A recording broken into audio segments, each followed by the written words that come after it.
బండిని కొంటేనే దానికి bill, warranty, service, వాటి సెక్యూరిటీ అంతా తెలుసుకొని మరి ఆ బండిని కొనాలని మనం డిసైడ్ చేసుకుంటున్నాం.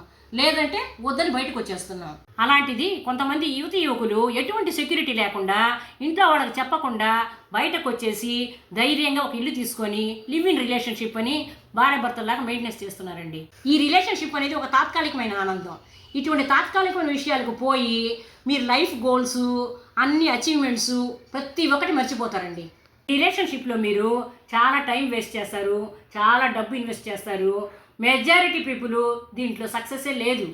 కానీ మీకు సక్సెస్ అయితే పర్వాలేదు, సక్సెస్ కాకుంటే ఏం చేస్తారు? రిలేషన్షిప్లో ఇంకొక విషయం ఏంటంటే చాలా వరకు కుటుంబాలు యాక్సెప్ట్ చేయవు, ఒంటరితనాన్ని కూడా ఫేస్ చేయాల్సి వస్తుంది. లివిన్లో కొంతమంది ఒక అడుగు ముందరకెళ్ళి పిల్లల్ని కూడా కనేస్తున్నారు. వాళ్ళిద్దరు కలిసి ఉన్నంతవరకు ఓకే, కానీ వాళ్ళు ఏదో ఒక తగాదా జరిగి విడిపోయారనుకోండి, ఆ పిల్లల పరిస్థితి ఏంటి? వాళ్ళని చాకే సమర్థత ఉందే? ఇవన్నీ ఆలోచించి మీకు సమర్థత ఉంటే భవిష్యత్తు గురించి ఆలోచించి చేసుకోండి. నా అభిప్రాయం ప్రకారం ఈ లివ్ ఇన్ రిలేషన్షిప్ అనేది ఒక టైం వేస్టేనండి. మీ అభిప్రాయం ఏమిటో కామెంట్ సెక్షన్లో చెప్పండి. ఈ రోజుకి ఇంతేనండి వీడియో. Okay, thank you.